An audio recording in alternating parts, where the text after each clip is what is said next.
Hello students, Pankaj Bhardwaj YouTube channel में आपका एक बार फिर बहुत बहुत स्वागत है।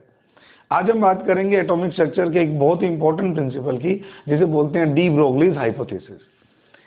स्टूडेंट्स, सबसे पहले आइंस्टीन वो साइंटिस्ट थे जिन्होंने बताया कि लाइट की डुअल नेचर होती है, यानी कि लाइट पार्टिकल और वेव दोनों नेचर में रह सकती है।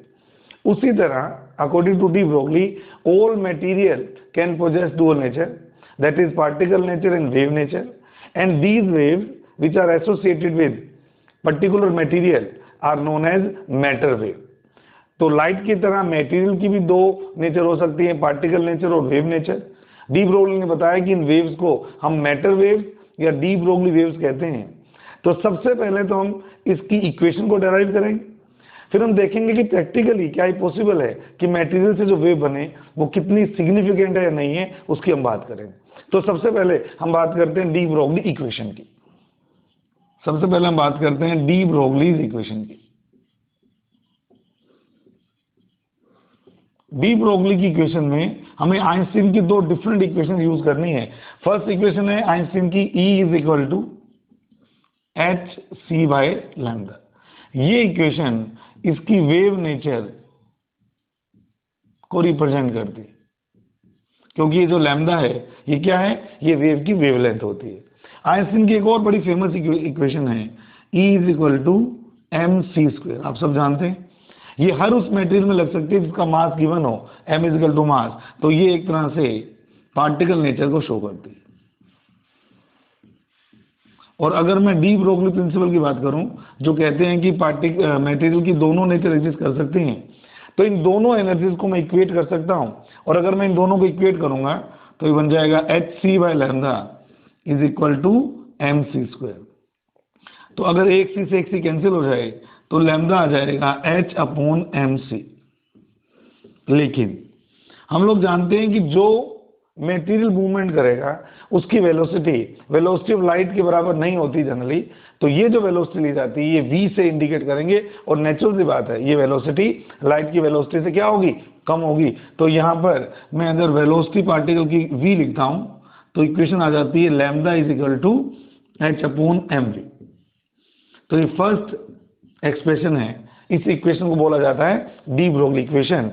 और आप जानते ही हैं मास और वेलोसिटी के प्रोडक्ट को क्या बोलते हैं, मोमेंटम। तो यहाँ पर मैं राइट साइड में lambda is equal to h upon p, p stands for momentum. तो इस तरह से हम इसको सीख सकते हैं। तो ये आपका फर्स्ट इक्वेशन मान लीजिए और ये आपकी सेकंड इक्वेशन मान लीजिए। जहां तक एच का सवाल है, हम जानते ही हैं ये प्लांक्स कांस्टेंट है, इसकी वैल्यू भी हमें पता है प्लांक्स कांस्टेंट, इसकी वैल्यू भी हम जानते हैं h is equal to 6.626 into 10 to the power -34 joule second इसकी वैल्यू होती है। तो ये बड़ी सिंपल सी इक्वेशन आती है। इस इक्वेशन को हम क्या बोलते हैं, इस इक्वेशन को बोलते हैं डी ब्रोगली इक्वेशन। इस इक्वेशन को यूज करके हम प्रैक्टिकली चेक करेंगे कि डेली लाइफ में जितने भी ऑब्जेक्ट यूज होते हैं उनमें ये कितनी सिग्निफिकेंट है या कितनी सिग्निफिकेंट नहीं है। तो एक न्यूमेरिकल के थ्रू इस बात को हम देखते हैं। अगर मैं एक न्यूमेरिकल लूं जिसमें मैं एक क्रिकेट बॉल को एक पर्टिकुलर वेलोसिटी से मूवमेंट करवाऊं, और उस मूवमेंट के बाद हम देखेंगे कि उसकी जो वेवलेंथ आएगी उसकी क्या वैल्यू आती है, उससे मैं इसकी प्रैक्टिकल ऑब्जर्वेशन को कर पाऊंगा। जैसे मान लीजिए क्वेश्चन करते हैं अपन, question number 1, a bowler throws a ball having mass 160 gram with a speed of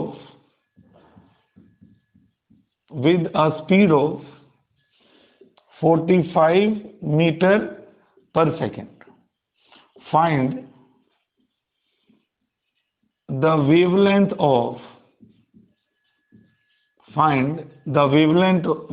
of wave associated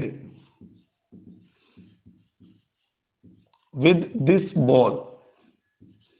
चलिए इसको इंप्लीमेंट करते हैं, वैल्यू पुट करके देखते हैं क्या होता है। तो जैसे कि मैंने बोला कि किसी भी मटेरियल की जो वेव बनती है उसकी वेवलेंथ के लिए हम फॉर्मूला लगाते हैं lambda is equal to h upon m v. अब मुझे सारी वैल्यूज एम केस में लेनी है, तो एच की वैल्यू तो हमारे पास एम केस नहीं है, 6.6 ले लेता हूँ अप्रोक्सीमेटली, इंटू 10⁻34 मास। अब मास इसका 160 ग्राम दिया हुआ है, केजी में कन्वर्ट करने के लिए 1000 से डिवाइड करूंगा, तो 160 डिवाइडेड बाई 1000, ये बन गया अब किलोग्राम्स में। वेलोसिटी की एम केस में वैल्यू दी हुई है 45 मीटर पर सेकेंड। जब इसको हम कैलकुलेट करते हैं, कैलकुलेट करने के बाद में 6.6 इंटू 10⁻34, ये 1000 ऊपर चला जाएगा और नीचे रह जाएगा 160 इंटू 45। अगर मैं एक रैंडम कैलकुलेशन करूंगा आपके सामने, तो 6.6 अप्रोक्सीमेटली 7, ये अप्रोक्सीमेटली 20 को अगर मैं इससे मल्टीप्लाई करूंगा तो नीचे अराउंड 1000 आ जाएगा अप्रोक्सीमेटली। तो जब मैं इसको कैलकुलेट करता हूं तो ये वैल्यू अप्रोक्सीमेट की बात कर रहा हूं, ये अप्रोक्सीमेटली 10⁻34 मीटर आएगी अप्रोक्सीमेटली। ये जो वेवलेंथ आपकी आई है, आप चेक करके बताइए क्या ये एग्जिस्टेबल है? हम लोगों ने सोलर स्पेक्ट्रम पढ़ा हुआ है, उस सोलर स्पेक्ट्रम में जो सबसे कम वेवलेंथ होती है वो कॉस्मिक रेज की होती है, और कॉस्मिक रेज की वेवलेंथ 10⁻16 होती है। अब आप सोच सकते हैं ये वेवलेंथ 10⁻34 ये इतनी कम है कि ये एग्जिस्टेबल ही नहीं है। इसलिए अगर कोई बॉलर एक अच्छी खासी स्पीड से बॉल डालता है तो उस बॉल से एसोसिएटेड जो वेव बनती है, क्योंकि उसकी वेवलेंथ एग्जिस्टेबल नहीं है, तो उस वेव को हम कंसीडर नहीं करते। तो इसलिए हम बोलते हैं कि डेली लाइफ की चीजों में जो फास्टली मूविंग चीजें होती हैं, चाहे वो बॉल हो, चाहे मैं कोई चीज पत्थर फेंक के मारूं कहीं, या कोई बहुत तेजी से निकलती हुई कोई चीज चली जाए, तो डी ब्रोगली हाइपोथेसिस उसकी वेव नेचर को या उसकी नेचर को पूरी तरह से एक्सप्लेन नहीं करती। तो ये तो बात हुई डी ब्रोगली इक्वेशन की। आइए हम देखते हैं कि अलग अलग सिचुएशन में हम डी ब्रोगली इक्वेशन को कैसे इंप्लीमेंट करते हैं, वन बाय वन। तो अगर मैं बात करूं कि अगर हमें पार्टिकल की काइनेटिक एनर्जी दे दी जाए तो हम किस तरह से इस इक्वेशन को यूज करेंगे, आइए देखते हैं पॉइंट नंबर सेकंड में। फर्स्ट पॉइंट में हमने इक्वेशन डिराइव की, सेकंड पॉइंट में हम बात करते हैं relationship between D Broglie wavelength, lambda and kinetic energy. किसी मटेरियल की, किसी ऑब्जेक्ट की अगर मुझे काइनेटिक एनर्जी दे देगा तो किस तरह से मैं उस मटेरियल की डी ब्रोगली वेवलेंथ फाइंड कर सकता हूं। आ जाइए, हम जानते हैं कि काइनेटिक एनर्जी हाफ mv² के बराबर होती है। अब अगर मैं दोनों तरफ m से मल्टीप्लाई करता हूं तो m multiply by kinetic energy is equal to half. अगर यहां भी m से मल्टीप्लाई करता हूं तो m² हो जाएगा, m² v²। हम जानते हैं m और v का प्रोडक्ट होता है p, मोमेंटम, तो ये हो जाएगा m into E kinetic is equal to half p²। और अगर मैं यहां से p को निकालता हूं तो वो 2me के स्क्वायर रूट के अंदर आ जाएगा। तो अगर मुझे मोमेंटम निकालना है किसी भी मूविंग पार्टिकल का, तो मैं कैसे निकाल सकता हूं? 2 into mass of particle and kinetic energy of that particle. इसको एक बार के लिए मैं नंबर 3 डाल देता हूं इक्वेशन। और अगर मैं इसकी वैल्यू को डी ब्रोगली इक्वेशन में पुट करता हूं, that is lambda is equal to h/p, तो एक और बहुत इंपॉर्टेंट इक्वेशन हमारे सामने है 2me के रूट के अंदर। तो अगर हमें डी ब्रोगली वेवलेंथ निकालनी है किसी उस मटेरियल की जिसका मास भी गिवन हो, जिसकी काइनेटिक एनर्जी भी गिवन हो, तो हम किस फॉर्मूले से निकालते हैं? Lambda is equal to h/√2me के। ये इक्वेशन नंबर हमारी 4 हो जाती है। हम लोग जानते हैं कि डी ब्रोगली इक्वेशन जब भी यूज होगी तो जो मटेरियल है वो बहुत छोटे मास का और ऐसा मटेरियल होना चाहिए जिसकी काइनेटिक एनर्जी बहुत ज्यादा हो, तब जाके इंप्लीमेंट होगा। अगर मैं गैसियस मॉलिक्यूल्स के लिए इसको इंप्लीमेंट करता हूं, अगर मैं गैसियस मॉलिक्यूल के लिए इसको मैं अप्लाई करता हूं, तो हम लोग जानते हैं कि गैसियस मॉलिक्यूल्स की जो एवरेज काइनेटिक एनर्जी होती है ई के बाद, ये हमने पढ़ा हुआ है केटीजी में, ये किसके बराबर होती है? 3/2 kT के बराबर होती है। तो अगर मैं इस वैल्यू को यहां पुट करता हूं तो किसी भी मॉलिक्यूल की डी ब्रोगली वेवलेंथ को h/√2m और ई के प्लेस पर 3/2 kT लिख देता हूं। इस 2 से ये 2 आपका कैंसिल हो जाएगा। तो किसी भी मॉलिक्यूल की अगर आपको डी ब्रोगली वेवलेंथ निकालनी है तो इसका भी बड़ा सिंपल सा मामला है, 3m/kT। इस तरह से आप इसको कैलकुलेट करके इसकी वैल्यू को निकाल सकते हैं। ये इक्वेशन नंबर 5 आ गया। तो कोई भी गैसेस मॉलिक्यूल जो इस टेम्परेचर पर इस मास को रखता है, मैं बड़े आराम से उन मॉलिक्यूल्स की क्या निकाल सकता हूं, काइनेटिक एनर्जी निकाल सकता हूं। और काइनेटिक एनर्जी निकाल सकता हूं तो मैं उनकी क्या निकाल सकता हूं, डी ब्रोगली वेवलेंथ भी कैलकुलेट कर सकता हूं। अब हम बात करते हैं उन मॉलिक्यूल्स के लिए या उन पार्टिकल्स के लिए जो चार्ज रखते हैं। जब भी किसी चार्ज पार्टिकल की काइनेटिक एनर्जी की बात करते हैं तो हम एक छोटा सा रूल फॉलो करते हैं। अगर किसी चार्ज पार्टिकल का मास, थर्ड पॉइंट की बात कर रहा हूं, रिलेशनशिप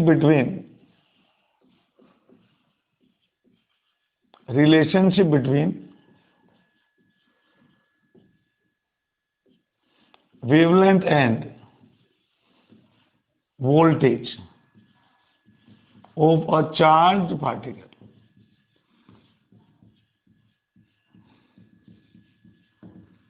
आइए देखते हैं। एक छोटा सा फिजिक्स का रूल यूज करूंगा।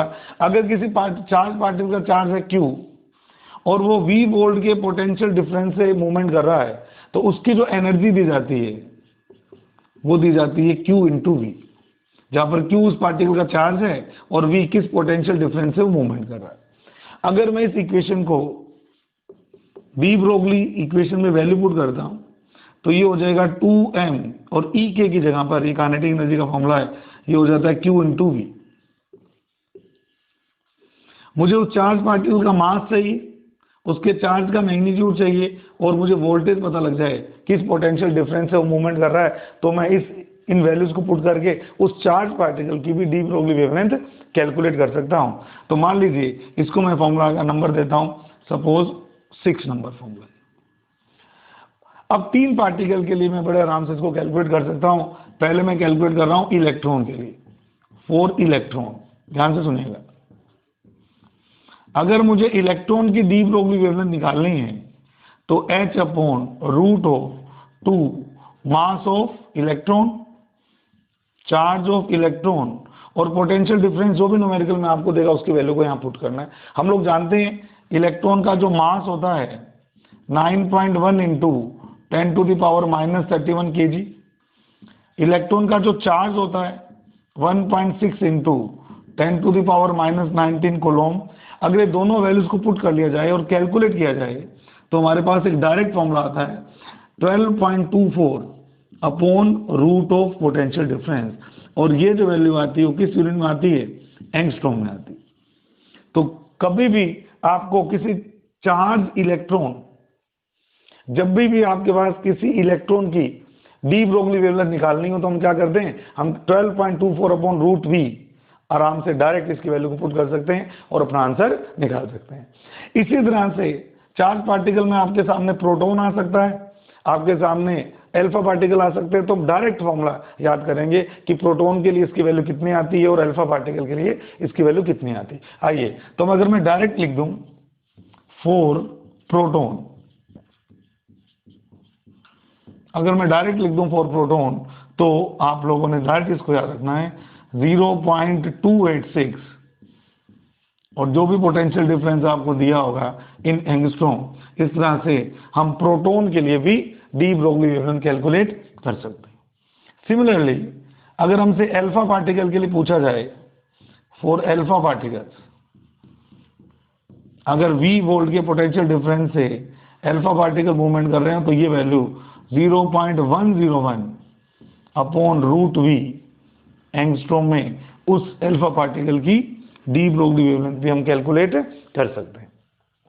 अगर तीनों पार्टिकल सेम पोटेंशियल डिफरेंस से मूवमेंट कर रहे हैं तो इनका जो रेशियो आएगा वही होगा जो आपने वैल्यू पुट की हुई है, 12.25 इज टू 0.286 इज टू 0.101। इस तरह से हम किसी गैसेस मॉलिक्यूल की काइनेटिक एनर्जी के साथ में उसकी डी ब्रोगली वेवलेंथ, इलेक्ट्रॉन की डी ब्रोगली वेवलेंथ, प्रोटॉन की डी ब्रोगली वेवलेंथ और अल्फा पार्टिकल की डी ब्रोगली वेवलेंथ को कैलकुलेट कर सकते हैं। अब हम बात करते हैं डी ब्रोगली हाइपोथेसिस जो मैंने आपको करवाई उसके एक इंपॉर्टेंट एप्लीकेशन के बारे में। अब मैं फोर्थ नंबर पॉइंट में बात करता हूं, application of de Broglie hypothesis. Application of de Broglie hypothesis. इसका यूज कहां किया गया है? बच्चों हम जानते हैं कि बोहर का एक पोस्टुलेट है कि किसी भी ऑर्बिट में घूमते इलेक्ट्रॉन का जो एंगुलर मोमेंटम होता है वो h/2 का इंटीग्रल मल्टीपल होता है। याद है आप लोगों को सबको? तो अगर इस एक्सप्रेशन को मुझे प्रूव करना हो तो मैं डी ब्रोगली हाइपोथेसिस के अकॉर्डिंग कर सकता हूं, लेकिन उसके लिए हमें एटम के अंदर जब इलेक्ट्रॉन मूवमेंट करता है उसके लिए डी ब्रोगली प्रिंसिपल को आना चाहिए। डी ब्रोगली ने क्या कहा? डी ब्रोगली ने बोला कि जब भी कोई इलेक्ट्रॉन किसी पर्टिकुलर ऑर्बिट में मूवमेंट करता है तो उस केस में जिस भी ऑर्बिट में वो घूम रहा है, सपोज एक डायग्राम के थ्रू मैं आपको बताऊं, ये न्यूक्लियस है, ये फर्स्ट शेल है, ये सेकंड शेल है, ये थर्ड शेल है और ये फोर्थ शेल। यहां लिख रहा हूं n = 1, n = 2, n = 3, n = 4।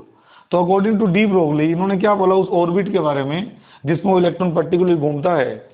According to de Broglie, ध्यान से सुनेगा, electron can revolve only in those particular orbits in which the circumference of orbit is equal to integral multiple of de Broglie wavelength of that electronic wave। जिस भी orbit में electron घूम रहा है उस ऑर्बिट की जो सर्कमफ्रेंस होती है, जो उसकी परिधि होती है, वो इलेक्ट्रॉनिक वेव की डी ब्रोगली वेवलेंथ के इंटीग्रल मल्टीपल के रूप में होती है। एग्जाम्पल के रूप में जैसे मान लो कोई फर्स्ट ऑर्बिट में घूम रहा है तो उस पूरे ऑर्बिट की जो सर्कमफ्रेंस होगी 2πr, फर्स्ट के लिए 1 लिख रहा हूं, वो n लैम्डा के बराबर हो। और क्योंकि फर्स्ट ऑर्बिट के लिए n की वैल्यू 1 होती है तो एक सिंपल सा एक फॉर्मूला बन गया 2πr1 = 1 × लैम्डा। सिमिलरली अगर कोई इलेक्ट्रॉन सेकंड ऑर्बिट में घूम रहा है तो सेकंड ऑर्बिट की जो सर्कमफ्रेंस होगी 2πr2 ये 2 लैम्डा के बराबर होगी, मल्टीपल है ना उसका। ऐसे अगर कोई थर्ड सेल में घूम रहा है, कोई इलेक्ट्रॉन थर्ड सेल में घूम रहा है तो उसकी जो सर्कमफ्रेंस होगी 2πr3 वो किसके बराबर होगी बच्चों? 3 लैम्डा के बराबर होगी। यानी कि जिस भी ऑर्बिट में इलेक्ट्रॉन घूम रहा है उस ऑर्बिट की सर्कमफ्रेंस उतने ही लैम्डा के बराबर होगी जिस ऑर्बिट में वो घूम रहा है। एग्जाम्पल बता रहा हूं, सपोज मैंने थर्ड ऑर्बिट लिया, पहला, दूसरा, तीसरा। अब थर्ड ऑर्बिट में एक वेव ये बना रहा हूं 1, सेकंड वेव ये बना रहा हूं 2 और थर्ड वेव ये बना रहा हूं 3। आप लोग जानते हैं वेव का नेचर, आप लोग जानते हैं जब भी वेव मूवमेंट करती है तो क्रस्ट और ट्रफ के रूप में करती है, और यहां से लेकर यहां तक की जो डिस्टेंस होती है उसको हम क्या बोलते हैं? वेवलेंथ। ये आप जानते हैं। एक वेव एक साइकिल जब कंप्लीट करती है तो जितनी लीनियर डिस्टेंस ट्रेवल करती है उसको हम क्या बोलते हैं? वेवलेंथ बोलते हैं। तो अगर कोई इलेक्ट्रॉन, ध्यान से सुनिएगा, थर्ड ऑर्बिट में घूम रहा है तो उसके लिए जरूरी है कि थर्ड ऑर्बिट में जो भी उसकी सर्कमफ्रेंस आ रही है वो 3 वेवलेंथ के बराबर होना चाहिए। देख लीजिए, ये क्रस्ट मान लीजिए, ट्रफ मान लीजिए, एक वेव, ये सेकंड वेव और थर्ड वेव। जब तक 3 वेव कंप्लीट नहीं आएंगी तब तक इलेक्ट्रॉन थर्ड ऑर्बिट में घूम नहीं सकता, या यूं कहें वो ऑर्बिट एग्जिस्टेबल ही नहीं है जिनके अंदर जो सर्कमफ्रेंस हो वो लैम्डा के मल्टीपल के रूप में नहीं हो। जैसे मान लो फोर्थ ऑर्बिट में घूम रहा है तो नेचुरल सी बात है कितनी वेव्स बनेंगी? पूरी 4 वेव्स बननी चाहिए। अगर बन रही हैं तो उस ऑर्बिट में अलाउ है इलेक्ट्रॉन का घूमना, और अगर पूरी वेव्स नहीं आ रही, अब आप कहोगे सर पूरी वेव्स नहीं आ रही का क्या मतलब है? सपोज मैं थर्ड ऑर्बिट की बात करता हूं।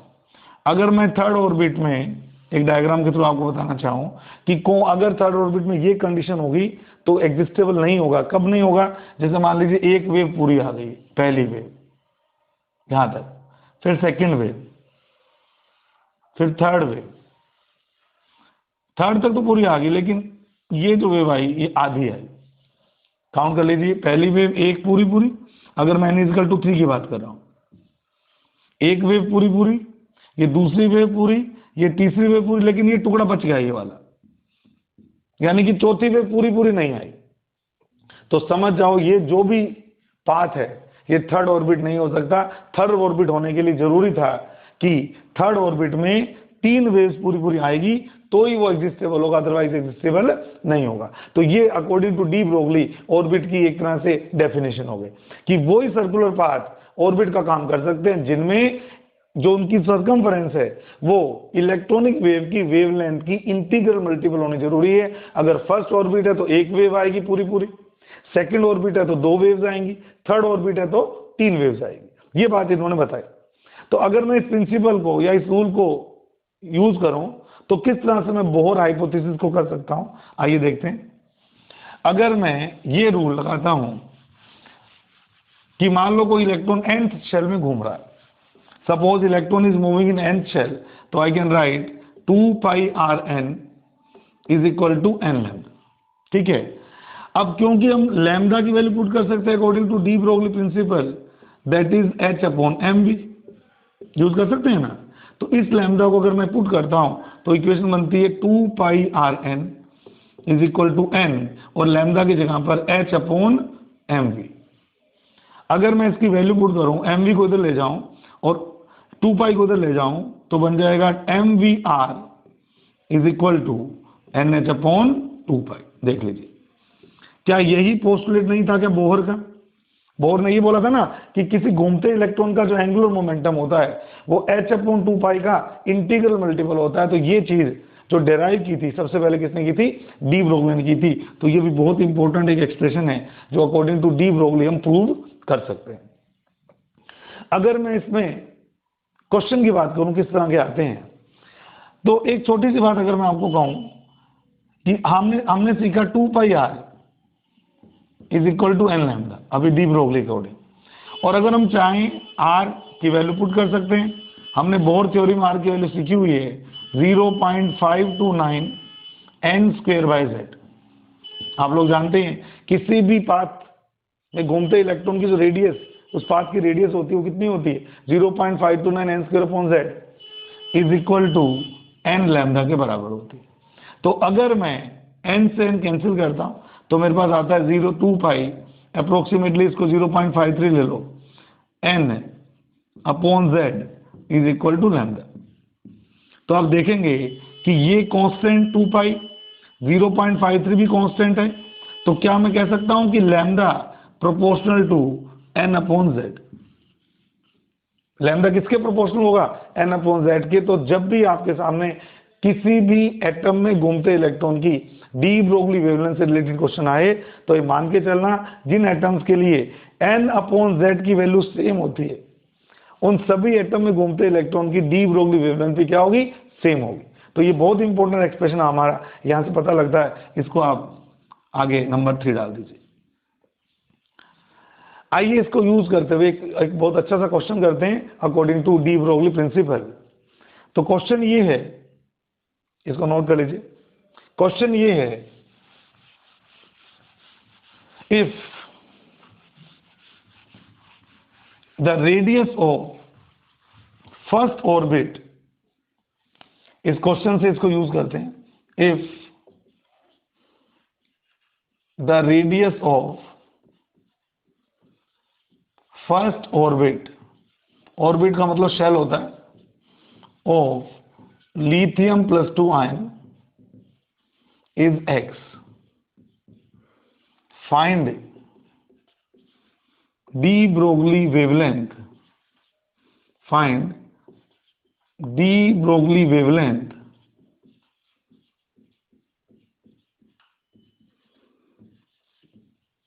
of electronic wave in second shell or orbit of lithium plus 2 ion। अगर लिथियम प्लस 2 आयन के फर्स्ट ऑर्बिट की रेडियस है x, तो बताइए कि जो इलेक्ट्रॉन इसके सेकंड ऑर्बिट में घूम रहा है उसकी डी ब्रोगली वेवलेंथ x की टर्म में कितनी हो। हम उसको कैलकुलेट करते हैं। आ जाइए, इसके लिए हमें सबसे पहले सीखना है कि किसी भी पाथ में घूमते इलेक्ट्रॉन की जो रेडियस होती है वो 0.53 ले लेता हूं n स्क्वायर अपॉन जेड के बराबर होती है। ठीक है, तो क्या मैं ऐसे कह सकता हूं कि Rn इज इक्वल टू 0.53। अगर मैं फर्स्ट सेल की निकालना चाहूं R1, तो ये हो जाएगा 1 का स्क्वायर अपॉन लिथियम के लिए 3, और अगर मैं इसको nth सेल के लिए निकालता हूं तो 0.53 इंटू n स्क्वायर अपॉन 3। तो क्या ये वैल्यू, अगर मैं दोनों को डिवाइड कर देता हूं, तो क्या ये वैल्यू R1 अपॉन Rn, क्या ये 1 अपॉन n स्क्वायर के बराबर नहीं होगी? तो पहली बात तो ये सीखिए कि किसी भी पाथ में घूमते इलेक्ट्रॉन की पाथ की रेडियस उसके फर्स्ट सेल की रेडियस इंटू n स्क्वायर के बराबर होती। मान लीजिए आपको किसी भी एटम की बात कर रहा हूं, उसके सेकंड सेल की रेडियस निकालनी है, तो फर्स्ट सेल की रेडियस इंटू 4 कर दोगे। अगर थर्ड सेल की रेडियस निकालनी है तो फर्स्ट सेल की रेडियस को 9 टाइम्स कर दोगे।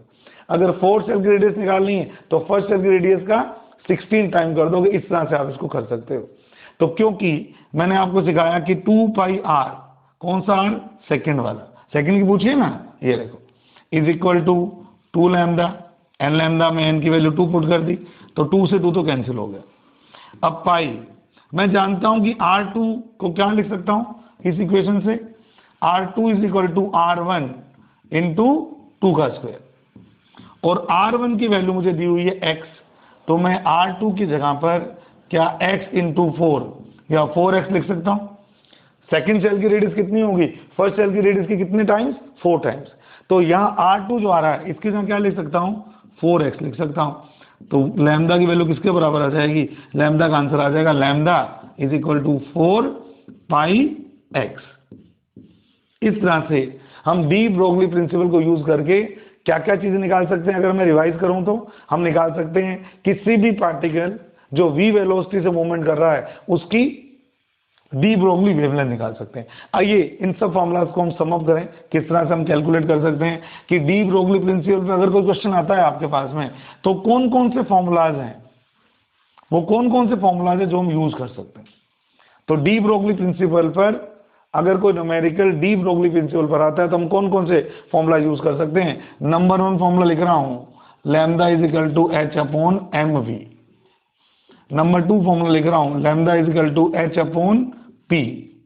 Number 3, lambda is equal to h upon root of 2m kinetic energy. अगर कोई मॉलिक्यूल गैसेस मॉलिक्यूल दिया हुआ है तो lambda is equal to root of 3m kT। ये 4 फॉर्मूले हो गए। 5वां फॉर्मूला, अगर कोई चार्ज पार्टिकल Q चार्ज है और V वोल्टेज डिफरेंस से मूवमेंट कर रहा है तो आप इसके लिए लगाते हो 2m Q इंटू V। ये 3 फॉर्मूले मैंने आपको इलेक्ट्रॉन के लिए बताया। पहला 12.24 upon root of V, angstrom में वैल्यू आती है। 6 formula, lambda proton 0.286 upon root V angstrom के अंदर, और यही lambda for alpha particle 0.101 upon root V angstrom के अंदर। इसी तरह से अगर हम कभी भी डी ब्रोगली प्रिंसिपल को यूज करके सरकमफ्रेंस निकालना चाहते हैं तो nth सेल में घूमते इलेक्ट्रॉन की जो सरकमफ्रेंस होती है वो n लैम्डा के मल्टीपल में होती है।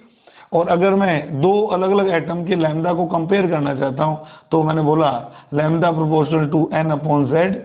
तो जिन एटम के n और z का रेशो सेम होता है उन ऑर्बिट में घूमते इलेक्ट्रॉन्स की जो वेव बनती है उसकी वेवलेंथ भी क्या होती है? इक्वल होती है। तो इतने फॉर्मूलाज हम यूज कर सकते हैं डी ब्रोगली प्रिंसिपल के अंदर। तो ये आपकी आज की क्लास है। आई होप आपने इस पूरी चीज़ों को समझा होगा और आप घर पर बैठकर इसकी प्रैक्टिस कीजिए। इनमें से कोई ना कोई फॉर्मूला आपके काम में आ जाएगा। इसको नोट कर लीजिए।